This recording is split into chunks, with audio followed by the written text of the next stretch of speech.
Welcome to EVIL Asterisk Podcast with Jeannie and Louise. We just watched Obsession. Wow. And we also watched Milk and Cereal. And we also watched The Chair. Yes, it's a Curry Barker fest here. It is. We just discovered a guy. Yes. And it's funny because I had read that Obsession was coming out, but I had no clue what it was. I swear to God, I thought it was some like version of a trashy 90s erotic thriller. Exactly. That was about to hit. And I'm like, who cares about that? And somewhere else someone mentioned, oh yeah, there's this feature film on YouTube called Milk and Cereal. And it's an hour long. So I sent it to Jeannie and said, we really should consider this for the podcast. And you didn't know it was the same director. I didn't know. Yeah. Yeah, that's what was interesting. So we initially watched Milk and Cereal from 2024, I think. Okay, 2024, directed by Curry Barker, cost $800 to make, only about an hour long. Mm-hmm. We were impressed with that already, and we were like, ooh, this is cool. And then I noticed that there was a movie playing at our local theater called Obsession. Other movies have been called that, of course. Yes. And we were like, it could be a remake. It also made us think of Calvin Klein. Ha. And then we realized, wait, the director is Curry Barker.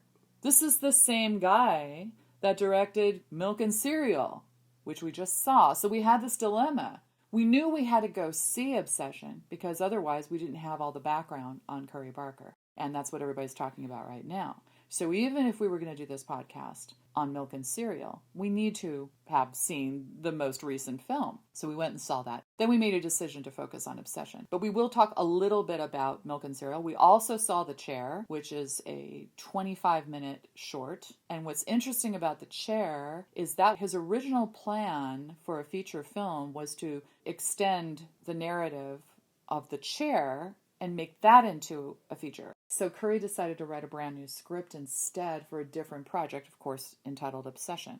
We ended up seeing all three films, and that was a really interesting experience. Some of the topics from The Chair are being used in Obsession, and there are some actors that were in Milk and Cereal that are also in The Chair, but very specifically, Cooper Tomlinson, who is Curry Barker's YouTube partner, that channel is called That's a Bad Idea. He also appears as a prominent character in Obsession. He was in Milk and Cereal as well. Curry Barker is in Milk and Cereal. We only hear Curry Barker's voice in Obsession. He plays the customer service person of this company that puts out this product that I'm about to tell you about because I am going to go through the IMDb description. Then I can reference this.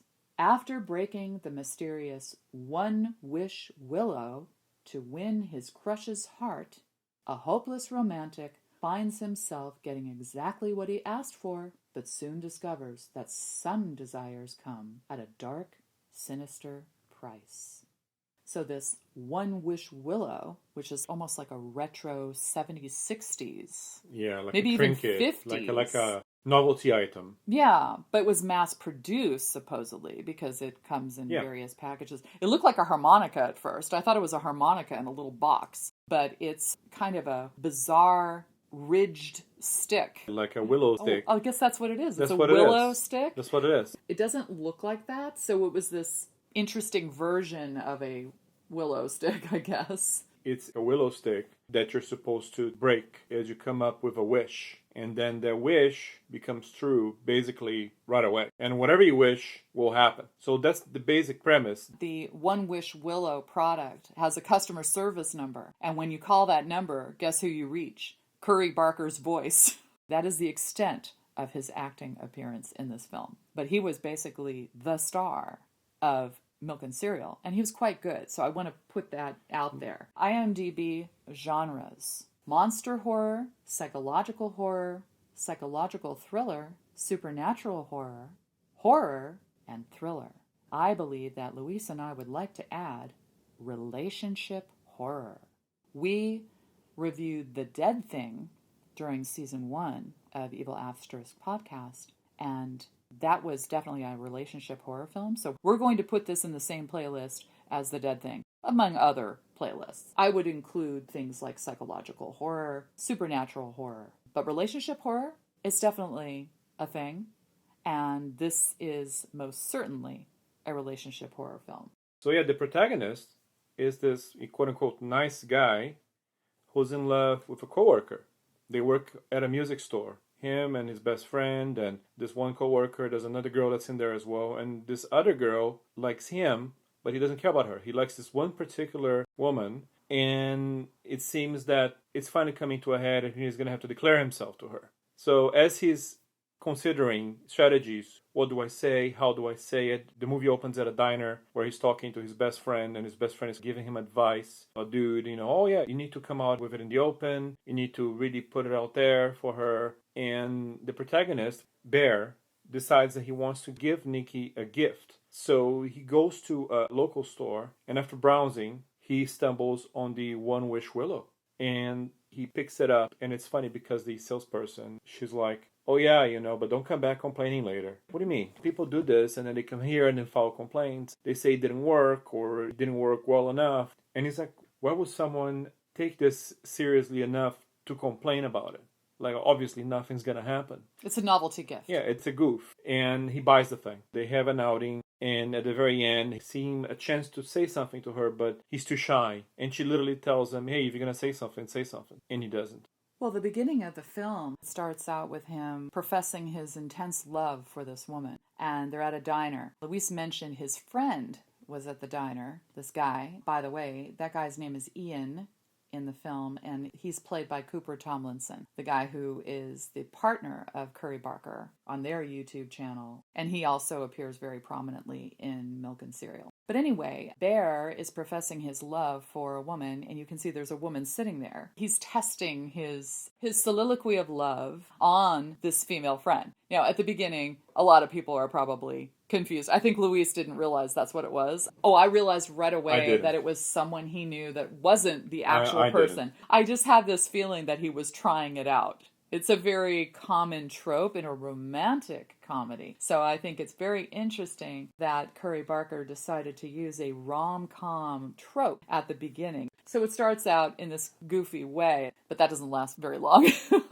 As Luis said, they do have some sort of gathering, and he ends up taking Nikki home. It's a perfect opportunity for Bear to say something at that point, but he is just so awkward and so unable to say something. And by the way, when he went to that gift shop, he was initially going to get her replacement for a necklace that maybe had gone down the drain. A crystal pendant or something. Yeah, a crystal pendant, because she had been talking to him on the phone. She said, oh my gosh, my crystal pendant just went down the drain. I thought he was going to go over there and help her get it and actually open the drain and get it for her. Someone's going to have to go get it, right? But he's not that kind of guy, no, sadly, he's not that kind of guy. So instead, he wants to replace it. He goes to this shop, sort of an aura shop with crystals and all kinds of things, but happens to have this old retro, I think it's 50s style. Yeah, really late old 50s, art style that's very specific to that era for this One Wish Willow object. But anyway, he does initially try to get a crystal that's a replacement. Then he realizes when the shopkeeper says, oh, it means this. I don't remember how she described it. He's like, oh no, that's not her.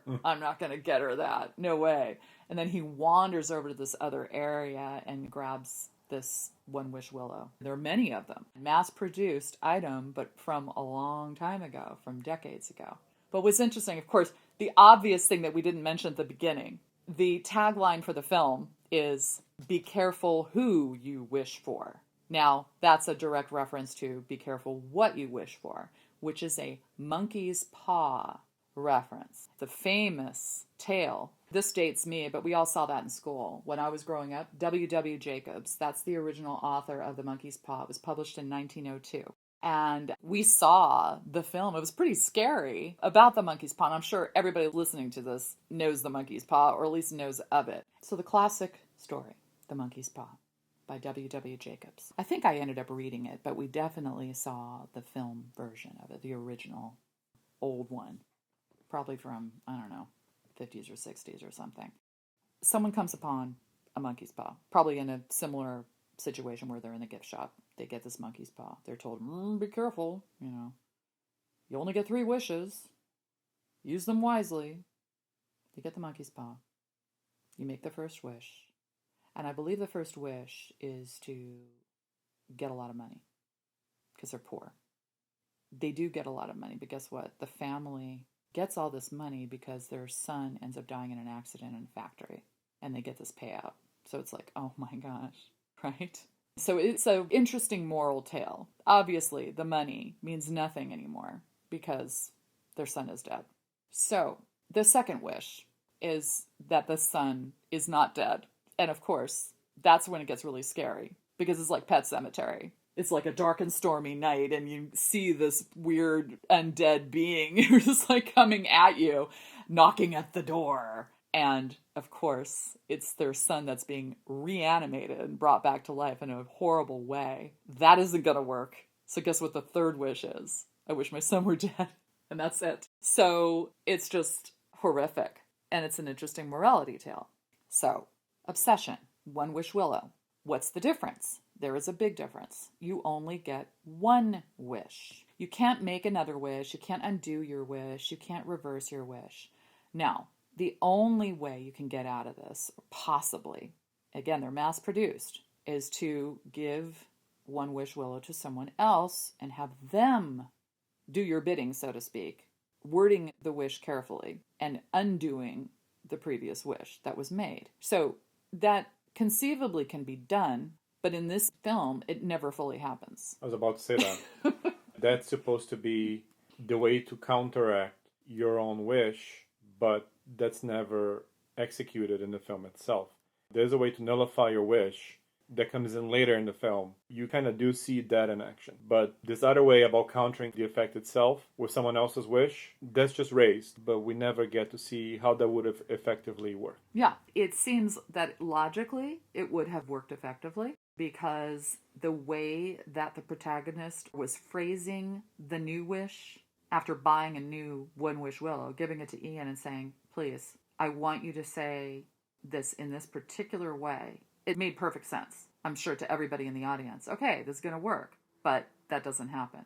Luis raised how Bear drives Nikki home. Just happens to have the perfect moment where he can say something. First of all, he is so awkward. He's so afraid of just professing his love to this woman, who's a good friend of his. Where is that coming from? And what's interesting is that it's almost like she senses that he likes her, because during that whole scene where he drops her off at her home, it felt like Nikki was trying to get him to profess his love for her. She kept questioning him in an odd way as she was leaving the car to go into her home. This is before anything happens. Like you said, she said, well, if you have something to say, say it. She seemed to be trying to get him to say something. Before we had more information about the characters, I actually thought that she might like him because of the way she was acting as she was getting out of the car. Again, a rom-com trope where both people actually liked each other but were afraid to say something.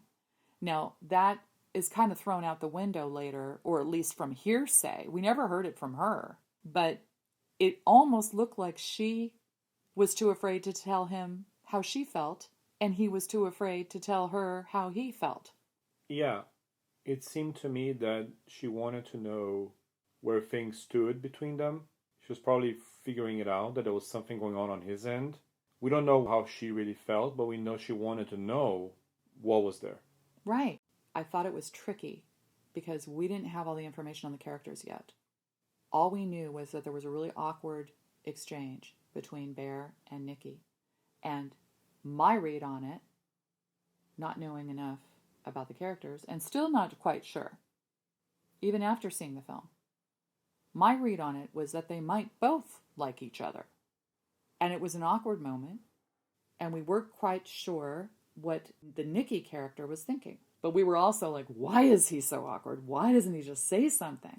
And he, in a way, was cowardly and was afraid to say it. So instead, what does he do?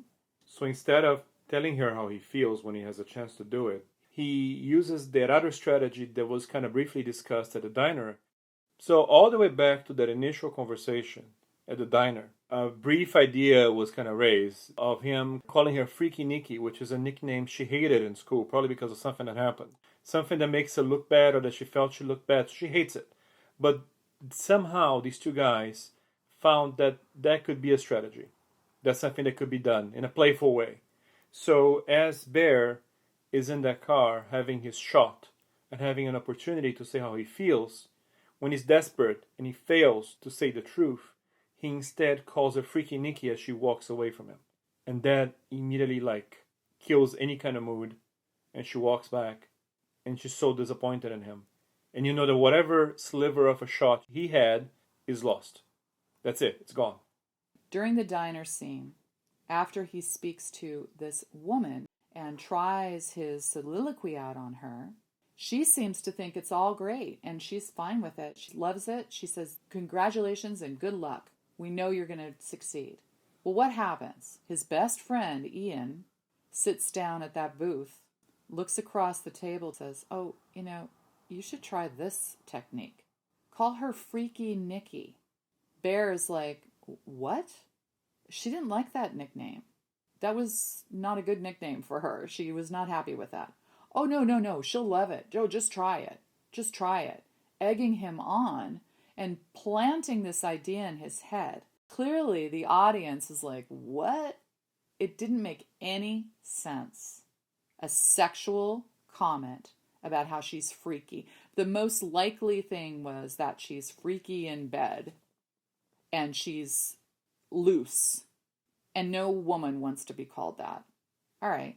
So instead of using his heart and what he really felt and what he tried out, he goes with his friend's idea, which he didn't even like in the first place and thought it didn't make sense, but trusts his friend to give him the right advice, uses that on Nikki and blows the whole thing up, like you said, kind of torpedo the whole idea, and then resorts to opening up the One Wish Willow box, and guess what? Making the wish that he wanted Nikki to love him more than anybody in the world. And then breaks the willow, and of course immediately Nikki comes back to the car and all hell breaks loose at this point. That's the turning point in the film. Going back to what Ian told him, which made no sense to anybody watching it, we find out later from a mutual friend, Sarah. And by the way, this group of friends is basically these four people: Bear, Ian, Nikki, and Sarah. We find out from Sarah, who, by the way, does like Bear. So again, another romantic comedy trope where there's another character that likes the protagonist. So Bear's in love with Nikki. We don't know where Nikki stands, but she most certainly hasn't approached Bear. Sarah likes Bear, but Bear feels that Sarah is a friend. So later on, way later in the film, we find out from Sarah, when Sarah talks to Bear, that Ian and Nikki have been having a friends with benefits situation for a number of months. So it wouldn't be in Ian's best interest for Bear and Nikki to form a relationship because Ian was enjoying those benefits. Therefore, by suggesting this negging comment, as Louise mentioned, he was trying to torpedo Bear's confession of love and profession of love for Nikki. So he was jealous. He didn't want anything to happen. Now, why was he worried that Bear's profession of love to Nikki was going to result in a relationship? And I'll go back to my initial impression. There was at least a kernel or a spark in Nikki that did like Bear. And if Bear had said something in the way that he was originally going to say it, there is a chance that Nikki would have responded positively. But what sealed the deal on her rejecting him was the negging comment that he made at the advice of Ian.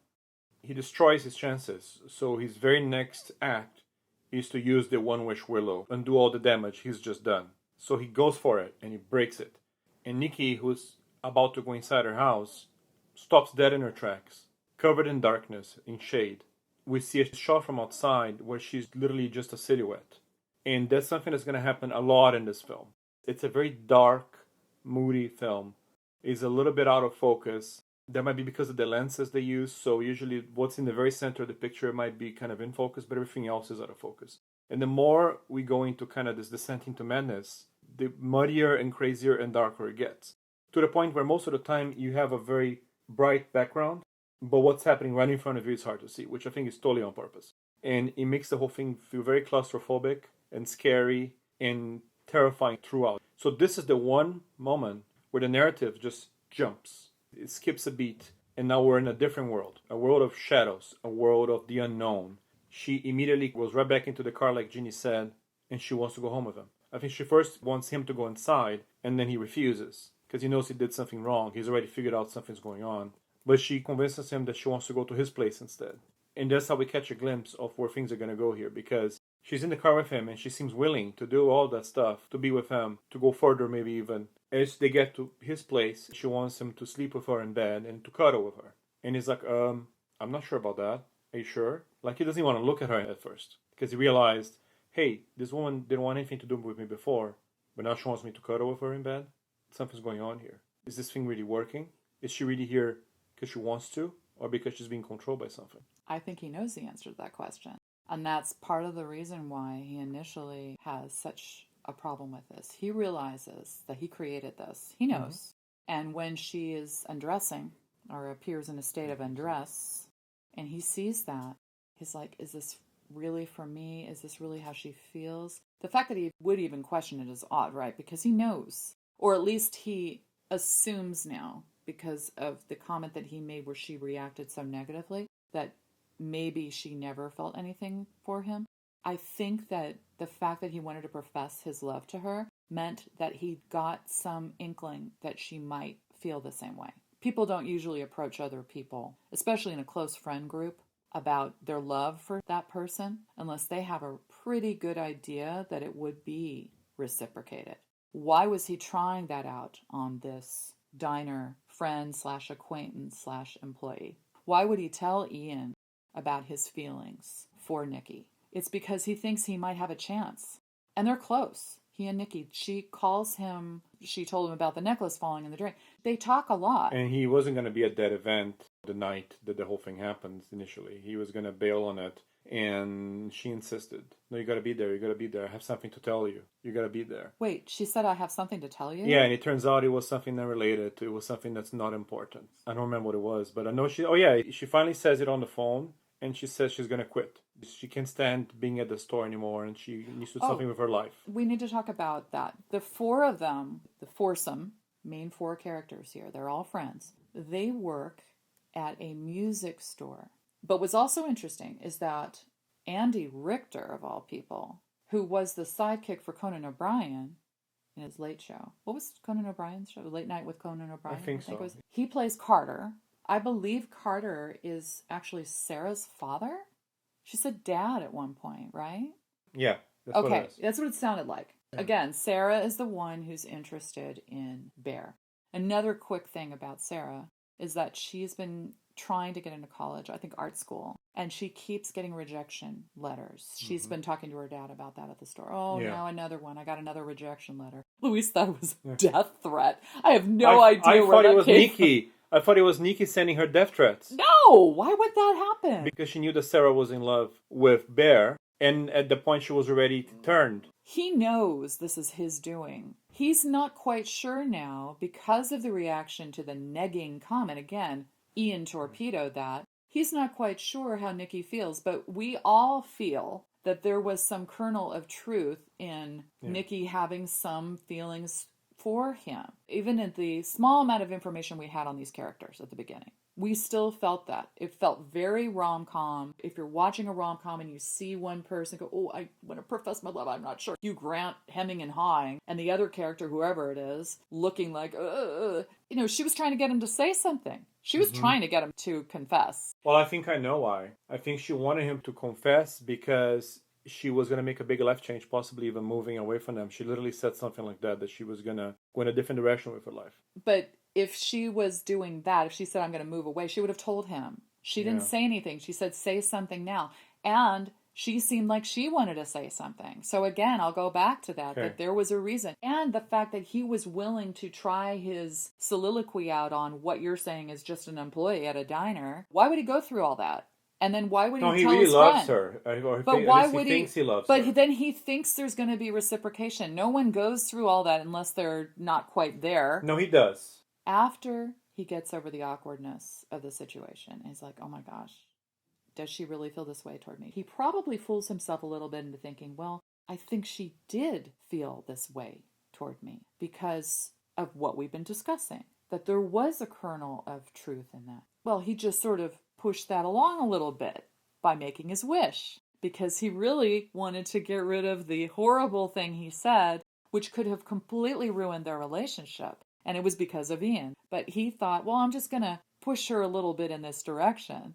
But he said it in such a way, I want her to love me more than anyone in the world. God. I mean, that is a big statement, right? And then when he realizes this worked, because of course he wasn't quite sure that this wish would work, but then when he realizes, oh my gosh, I think this worked. First of all, yeah, maybe she did really like him. And it would have happened naturally. Oops, I botched that up. And then, wait, I did this. But did I really do this? Because maybe she still would have done it anyway. And then he turns. He starts with worry. And then he starts to lean into it. And then what do we have? A montage sequence. That montage sequence, again, very much a rom-com trope. And what is it? It's a sequence that shows them enjoying life together. And what's especially creepy about the montage is that you're seeing them enjoying happy couple moments, including anything from eating out, watching a TV show at home on the couch, to having sex and everything else. But you know that deep inside, she does not want to do any of that. And she wasn't ready for any of that. So it's like she was forcibly coerced into a full relationship with sex, with intimacy, with everything that goes with it. And she has no say. Right. She has no say on what she's doing, on how she's doing it, on who she's doing it with. That is the huge dilemma. And there's so many meanings. It's a heavy movie, triggering for some, because it is coercion. And she's not herself. She's not even behaving the way she would normally behave to anybody. She has changed. But that was not something she decided to do. Remember, as Louise said, she was going to leave the store. That's a really important plot point. She was going to quit her job. What was she going to do? I don't think we ever found out where she was going to go. But she had other plans. She only told Bear? Mm-hmm. Okay. That's also interesting. She didn't tell the other people. So when she doesn't leave her job, they have no idea. He knows, but he doesn't even bring it up. It's not about her anymore. It's about him. Exactly. Yeah. So the counterpoint is Sarah, who has a mind of her own, is not being coerced. Sarah also has other plans, has been applying to colleges, talking to her father about it, has gotten rejections. And eventually, we'll talk about that scene later, we find out that she got accepted. She has her own life. Now, what Louise said about Bear coercing Nikki through magic and forcing her to be his girlfriend, there's a point at which things descend into murder, mayhem, and madness on the part of Nikki. However, it's not Nikki's fault. Exactly. Nikki is a victim throughout. She's 100% innocent. Right. The one party who's to blame, it's Bear. Right. I think maybe one of the reasons Nikki wants to quit the music store is because she wants to move away from the guy she's hooking up with, Bear's best friend. She has a casual thing going on with him. And I think that's a way for her to leave that behind. She knows it's not good for her. This is her making a choice. And that could be why when Bear was about to profess his love for her, she had so much going on in her face. By the way, all these actors are amazing, including the one who plays Nikki. Her name is Inde Navarette. Amazing.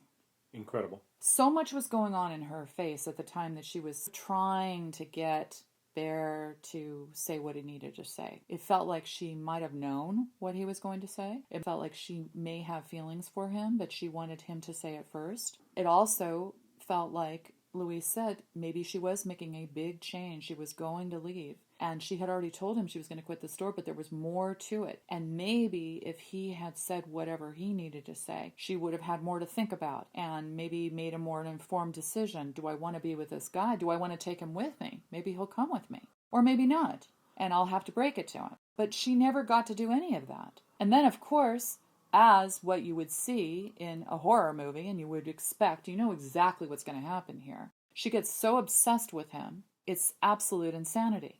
And it leads to murder and other horrible things. But again, we go back to, it's not her fault. And he is shocked. Are we supposed to side with him? He's the protagonist. But is he really the protagonist? He's an anti-hero. He's not a hero, actually, at all. Bear's the villain. Yeah. This is the confusion that the audience faces when they watch this film. Initially, they go, oh yeah, come on, tell her how you feel, and you feel like you're grounded with that character. The movie is all from his perspective. We see some shadowy stuff where Nikki's hiding in the corners of rooms, and all of a sudden she pops out. That's from his perspective. And yet, he, as Louise said, is the villain. She is not a villain, but what she's doing is villainous, and she could be in jail for murder because she ends up murdering Sarah. There are two things that I just want to throw out there. One, we talked about coercion. I'll use another word, control. And if we look at this as a relationship horror movie, we know there are plenty of dysfunctional relationships where there's control being exerted by one or both people in the relationship. And it's very toxic. So we see that on a different scale here, of course. But we also see blame. Who is to blame for all this? We said our villain / protagonist, Bear, is to blame. We also see Ian as not blameless on a much smaller scale, of course. And then we see what Nikki does. She is not in control of herself, but clearly people are blaming her. You have to flip when you watch it. You see her doing horrible things. Your initial reaction is to blame her, and then you have to twist that around and blame Bear. Yeah. So it becomes a morality tale like all good horror is supposed to be, in my opinion, where you use unnatural power to force things into being, to force a relationship to materialize, to skip steps, to go beyond the natural course of things. It's interesting how it's shot because Curry Barker uses a 3:2 aspect ratio, which is not a standard aspect ratio whatsoever. It's not the Academy ratio, which some people describe as 1.66:1, and it's not 4:3, and it's not 16:9. The image is twice as wide as it is tall. That's what 3:2 means. So it's very unique. In the theater, there was a cool effect because we had the darkest side of the screen on the sides, where no pictures was being projected. Then we have brighter strips on the side. That's where it was kind of pillar boxed because of this weird aspect ratio. And there we have the picture in the middle, which is this interesting TV-like aspect ratio. But it's like a picture window. Yeah, and it's very narrow, but not too narrow, and very dim. We watch it in laser, so we know it could be bright enough. Laser. Yeah, we know it could be bright enough. So I'm like, okay, this has to be on purpose. And it's so interesting because the scarier a movie gets, the harder it is to see what's actually happening. But you see the shadow self of the characters. So his shadow self is a manipulative, shallow person who only wants to be loved, who's basically a narcissist. That's Bear. That's it. He wants to see himself as a nice guy, but he's nothing like a nice guy. The quote-unquote villain, which you would think is Nikki because she's doing all these horrible things, she's doing self-mutilation, killed someone in a brutal way. By the way, the scene at the car where she kills Sarah is horrifying. Horrifying. And we all knew it was coming. There was another scene in the car earlier that we expected something bad to happen and nothing does. And I'm like, that's perfect foreshadowing because I'm sure there's going to be a car scene soon enough that's going to end badly. And that's exactly what happens. It's heartbreaking because Bear and Sarah having this really nice talk. She messages him in the middle of the night for them to meet somewhere at a park or something. And they're having this nice conversation, which was so natural and so wholesome compared to everything else that's happening. Of course, there's a dark undertone here, which is he's considering cheating on Nikki with Sarah at this very particular moment. Because now that he got what he wanted, he doesn't want it anymore. He wants to throw Nikki in the trash. Now that she's too crazy for him. To the point where he wants to modify his wish. Not nullify it, by the way. When he calls customer support and talks to Curry Barker, he doesn't want to nullify his wish. He's very clear. No, I don't want to nullify it. I want to modify it. Some things are working. Yeah, the sex is great. That's what's in his head. He doesn't want her to leave him. He doesn't want her to fall out of love with him. He just wants us to be less crazy, which is a clear indicator that he doesn't give a shit about her as a person. So here he is considering cheating. Treating her as an object. Yeah, considering cheating on Nikki with Sarah, who's very much in love with the guy, real love. And I think she is. Much. I think she likes him. Let's say well, that. I think it's more than that. She cares about his well-being. She thinks about him. She has empathy.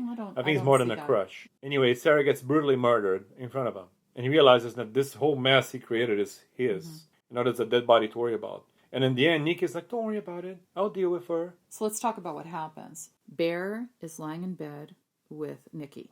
She's all over him. He can hardly move. He does get a text, though. And that text is from Sarah. Sarah says, I have some things to tell you. It's important. Come meet me at the park. And he was like, well, I can't, because he's trying to get out of there. And it's really hard because Nikki will wake up if he moves. But he eventually decides to do it. And then they just show that he's there with Sarah in a car. They have a conversation. And this is when Bear finds out that Nikki and Ian have been fooling around.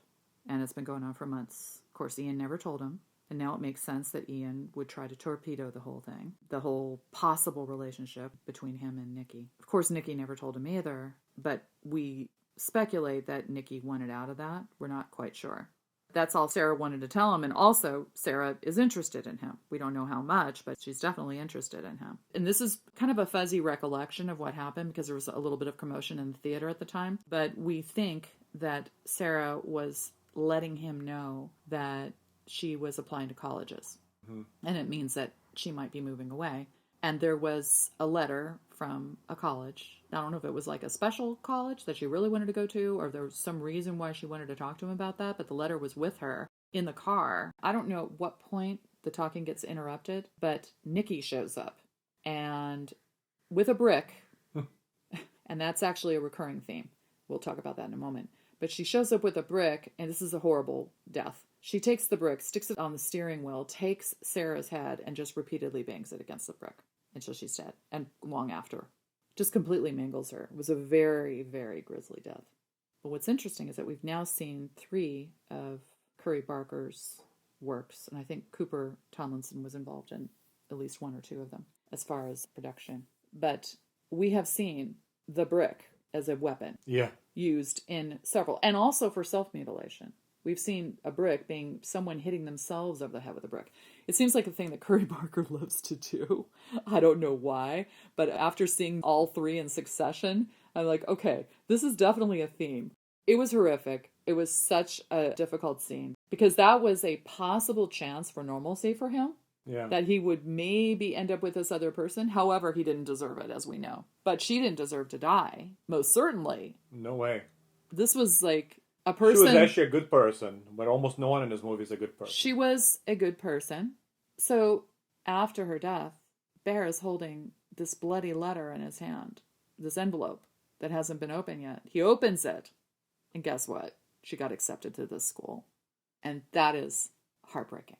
I think one element we can take from this film is that you should always have at least one tragic character. Someone who gets something that happens to them and they're literally an innocent victim. That's Sarah. Yeah, because the antagonist for someone who looks at this in a superficial way is Nikki. Of course, she isn't the antagonist.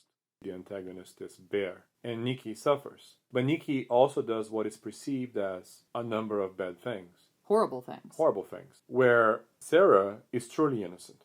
It doesn't deserve what's coming to her. I think that having that in a movie like this adds a lot of weight. Yeah. It adds a human angle that is missing from a lot of horror movies because most horror movies, everyone deserves to die. Or maybe they had sex before marriage. Means they should die. So they deserve to die. Yeah. There's nothing in the horror trope lexicon that would lead us to believe that Sarah deserves to die in this universe. Actually, often the alternative girl with tattoos deserves to die. And piercings. Yeah, it's a conservative thing because horror movies tend to be very conservative, if you think about it. Not always. The old-fashioned ones, yeah. Even like slashers, a lot of them. Maybe slashers, but again, that's a read. Yeah, so slasher films and a lot of the 80s horror films, because the 80s were a conservative decade, tend to do this thing where if you have sex, you die. Mm-hmm. If you do this, you die. Take drugs, you die. Take drugs, you die. Have tattoos, you die. This is your brain on drugs. Yeah. You have a mohawk, you die.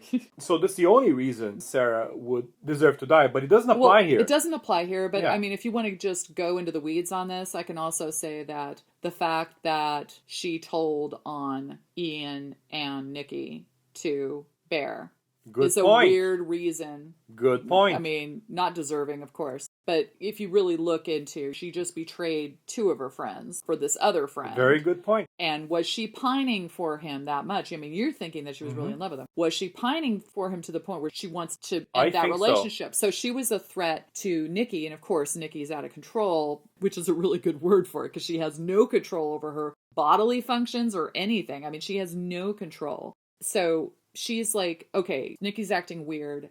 I don't want to talk to Nikki anymore. When did anybody ever try to talk to Nikki after she changed? It's not like she went to Nikki and said, Nikki, we need to tell Bear. You need to have an honest relationship with Bear and tell him what's going on with Ian or what happened with Ian. And she never talked to Ian and said, Ian, I know you guys are doing this. How does she know? Who told her? Maybe Nikki. Yeah. It makes sense that Nikki might have told her. Maybe Ian didn't tell her. Maybe it was like girl talk and Nikki mentioned it. So what happened there? We know that Nikki is acting very strange, but if Sarah is indeed a close friend of Nikki's, she would have approached her. We never saw that. I think Nikki was just cutting off all communication with everybody and obsessing and focusing on Bear. And it was all about Bear. There was this one particular sequence that really freaked me out. First of all, she didn't want Bear to leave, and Bear had to go. She taped the door, and he leaves. It was in the morning, yeah. I think it's that she wasn't on the schedule. We don't know. First of all, she didn't want him to leave to the point where she taped the entire door. This is a gigantic door, by the way. Yeah. She put duct tape all over the door, everywhere you could see, and a lot of small pieces. They were all over the place, sticking out in different ways. And he had to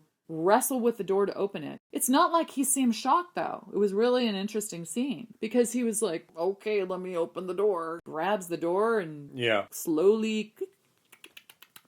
all of the tape unravels and he finally opens it. And she's standing there saying, okay, bye, come back soon. And she literally would not move. She stood there all day long. She stood there, she pooped, she peed, and somehow she ended up with blood on her face. I'm not sure if she started to eat herself. Oh, she vomited.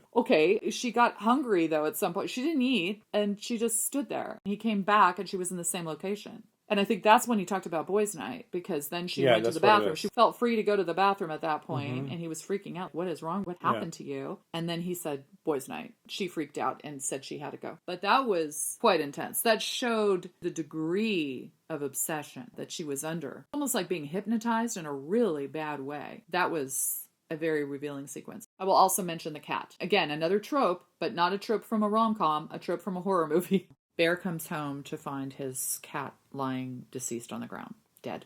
It is a way to frame him as in mourning. This is after he's at the diner and practicing, professing his love, and talks to Ian. But then he comes home and he finds that his cat has died. So when Nikki calls him, he mentions that, I believe, during the conversation when her pendant falls down the drain. He mentions that the cat is dead. Yeah. They both know about it. And then it comes up in conversation. So we know the cat died, and we know that we see the cat lying on the ground. I thought it was a stuffed animal. It was an odd-looking carcass. At some point, okay, I'm going to say Fatal Attraction. I'm going to put that out there because that is a horror movie, basically, about a romance gone awry, and of course it's an affair. But it's like, don't have an affair. Don't be messing around on your wife now. That is what Fatal Attraction's about. And what does she do? She kills an animal, or does she cook an animal in Fatal Attraction? She does, a rabbit. So she cooks a rabbit. It's the family's pet It's rabbit. It's a family pet. Okay, so there you go. When you look at that as a trope for the obsessive female character, we have Nikki at some point cooking the cat. How do we know? Because she sends him on his way to work with his lunch box, which again is very old-fashioned. Some guy expecting a woman to pack his lunch in a lunchbox with little notes. Well, he goes to work. Sarah sees little notes in there. She teases him, and he's eating the sandwich. And then at the back of the Post-it, it says, "Verdict, cat." And Sarah said, "What does that mean?" Yeah. And he's like, "What?"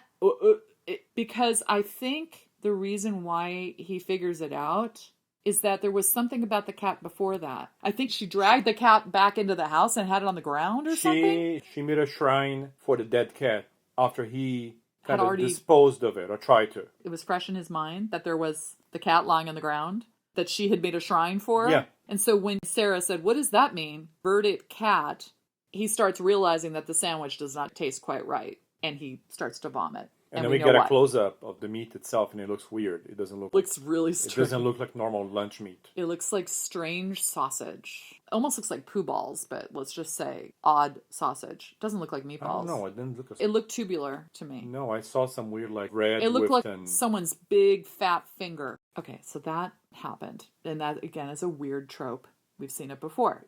And that reminded me when I saw it that it was a passive-aggressive way, I think, for the woman underneath to show her displeasure with being controlled and being forced into this position. Because if you think about the Nikki who is supposed to love him above anyone else, she would never make him eat cat, especially his own dead cat. My theory is that this is the undercurrent of the real Nikki, stuck in this situation, in this mind prison. Yeah, her aggression and her anger come out in certain ways. When the control Nikki acts out and does those horrible things, that's really a conflict between the real person and the controlled person. You know, that's what it comes from. She has these rages, which could be what's bubbling underneath. Another thing I want to mention is when he starts to leave to go meet Sarah, she does say, kill me now. She's asleep. She's asleep, we think. Or she could be kind of stirring, kind of waking up. Could be the real Nikki underneath, realizing she's suffering. When she has a sliver of consciousness and the other one is asleep, like Jeannie said, she says to him quietly in a dark bedroom, just kill me. Yeah. So Curry Barker recently went out in the press and said, hey, there's a major plot hole in my movie. Broken. It's funny to hear a filmmaker say their movie is broken. He's saying it's his fault because he wants to do possibly a sequel, and he even wants to do a TV show where different directors have episodes about specific wishes that are made. So the plot hole is the following. He said, if everyone on the planet, once he finds a one-wish willow, makes a wish, we would have seen the effects of those crazy wishes everywhere. And an example he uses is dragons flying around, and aliens and UFOs, and all kinds of impossible things that would have affected reality. Whether in the movie itself, you see none of that. So Curry says, well, it's because every time you break one of those sticks, you get taken to a parallel universe where their wish is real. And that's what I thought watching the movie, actually, early on. Sci-fi element. Yeah, that the moment you break the one wish willow, you get taken to the one reality, what their wish was possible. And that works beautifully right until the end, when he finds a second one at a store and takes it to Ian and tells Ian to make a wish to counter his own wish, to deal with it. And Ian goes and says, I want $1 billion. And then $1 billion rains from the ceiling. Right. Now, if Ian's wish is happening in the same universe as Bear's wish, then nullifies the whole parallel universe thing. That means that that strategy of saving the logical structure of the film by saying every time you break a thing, you break a one-wish willow, you're in that one reality, it's out the window. So that's why the filmmaker came out and said, movie's broken. It doesn't make sense. If you look at it from this angle... The movie is broken like the one-wish willow stick.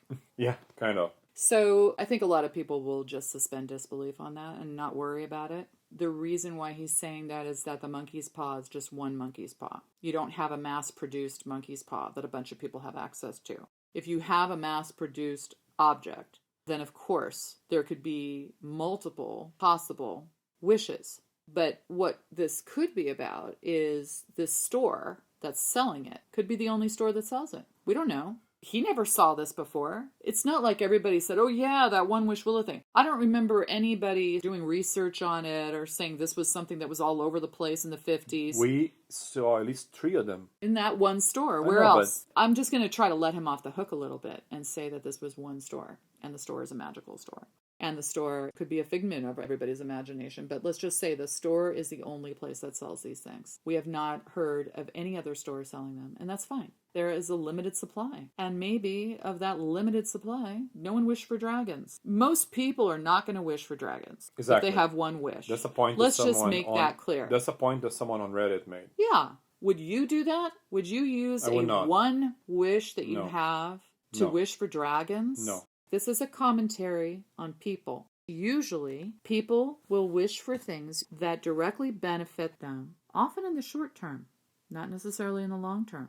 The idea of wishing for $1 billion, that makes perfect logical sense. You have $1 billion, you can do all kinds of things with that. You can be a philanthropist, and you can help the world with part of that $1 billion, or you can help yourself, or you can do both. So as far as wishing for world peace or things like that, a lot of people, everybody has their own issues. Everybody has things that they need or want, and they're not getting. So it just is a commentary on the human condition and humanity in general. People will usually wish for something that benefits them or their families personally. It could be a selfish wish, but that's part of our makeup, I think. I didn't notice this plot hole whatsoever. I didn't either. And my way of seeing this is that it's almost as if the universe will self-repair. I think that the people who got granted those wishes, the wishes are so damaging in nature that basically they end up that person's life, or it takes care of itself. Yeah, in a way. It self-corrects. So that's my pet theory. Yeah. And we wanted to talk a little bit about the end. I had mentioned that he had called customer service and spoke to Curry Barker, wanted to get the wish, as you said, not removed or nullified. You said he wanted to get the wish changed in some way, modified. Well, that was his initial reaction. But as we move forward, things just got way out of control. After murder ensues, it's just an absolute mess. Murder. So he tries to do it himself. He buys another One Wish Willow. The person at the store says, you can't use this again, right? You already used it, right? Yeah. Well, you can't make another wish. It's One Wish Willow. That means only one wish for one person, one object. He doesn't fully believe it. He tries it. He cannot break the willow. Yeah, that's funny. He tries over and over again to break it. It just won't work. He carefully worded the wish. I think he said, I wish that I had never made the previous wish. He can't do it. So he has to expand knowledge out to other people. Well, who does he choose? Good old Ian, who's been torpedoing things left and right.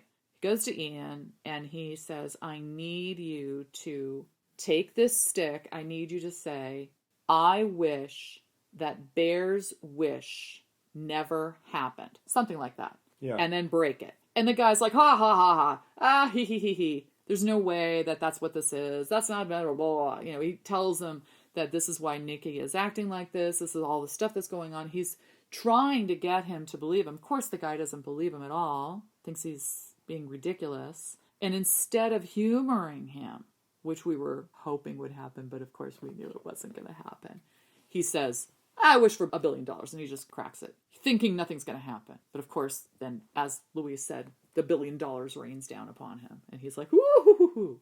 So then Bear had bought a few. He bought another one. He has a few in his pocket or in his bag. He races back home to where Nikki is, and he says, okay, Nikki's going to do this for me. She loves me so much, she's obsessed, that she will do exactly what I ask her to do. So he tries to get her to do it. Now, my question is, what happens? There's some disruption. I think he tries to ask her to do it, and maybe Ian shows up. He tries to have her do it, and she is kind of refusing. I don't remember when or how. But why would she refuse? I don't remember.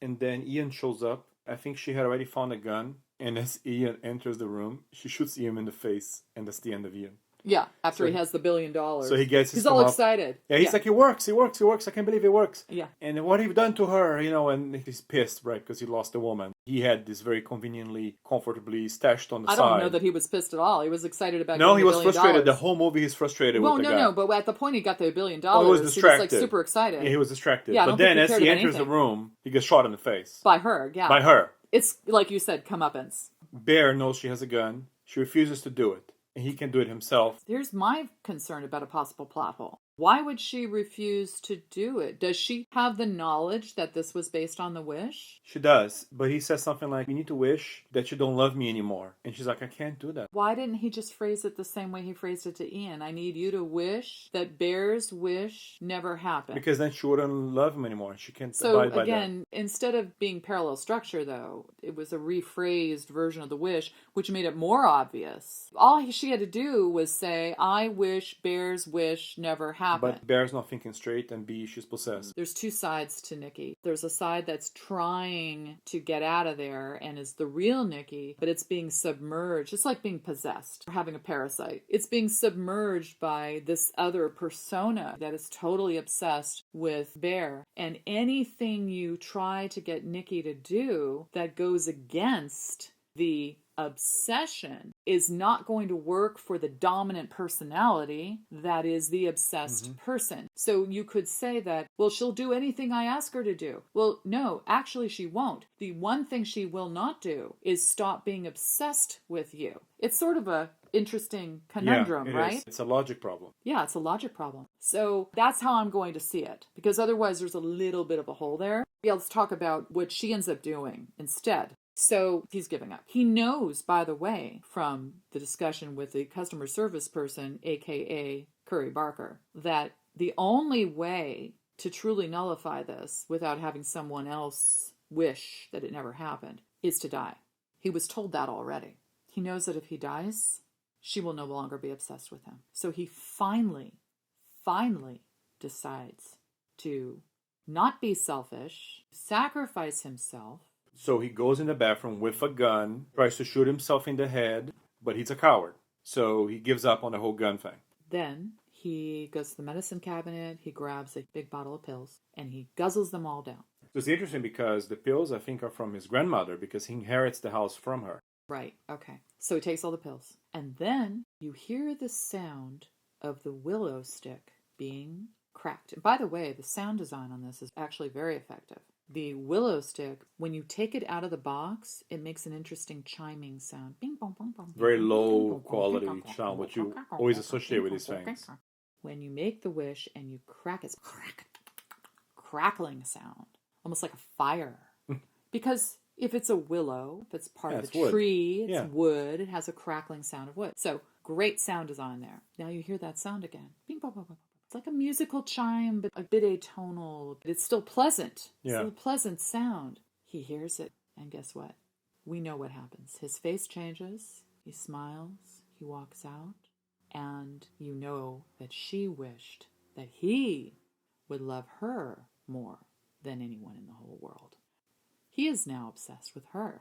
He walks out of the bathroom, goes to her, and then, at some point, he starts to fade because he has taken those pills. He basically dies in her arms. Tragic tale of woe. It's tragic. Yes. Very, very sad. So now they're embracing, and she got what she wanted. Of course, she doesn't really want that. And we, for a moment, forget that he took those pills. So when then he starts foaming at the mouth, suddenly, and he dies in her arms.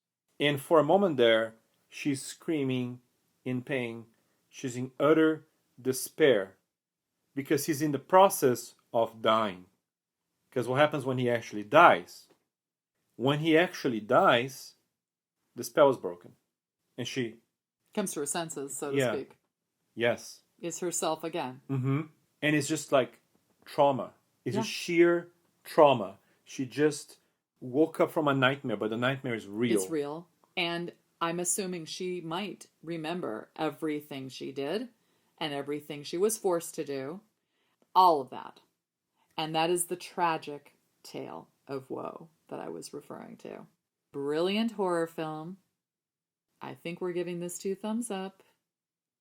Big time. What a filmmaker. Another YouTuber. We've talked about the Filippo brothers, and there were some other people that we discussed in the past. Also, the guy that did Iron Lung. Markiplier. And now we have Curry Barker. I didn't even know about him until recently. I think you and I both didn't know about him until recently. And then we saw 3 of his things. So very cool. Super exciting. But not for the faint of heart. And it is triggering. I would call it relationship horror. Absolutely. But hardcore. So you really need to be prepared for something like this. It's going to mess with you. Yeah.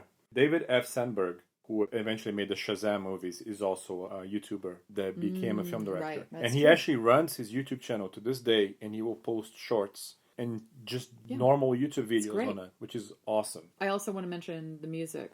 Rock Burwell, not related to Carter Burwell. I think his name is Zach, but he calls himself Rock, did an amazing job with the music. Oh God, it's a synth score. It's just Yeah. perfect. But it's along the lines, he might have worked closely with Curry on this because Curry's music in Milk and Cereal had a similar type of impact, very synth-oriented, very intense, sharp moments, hits, really well done. For example, when Nikki got really out of control, your theory was that she was fighting within herself, two sides fighting and screaming and just getting into rages. They were so sudden, and the music was sudden at the same time. Very impactful.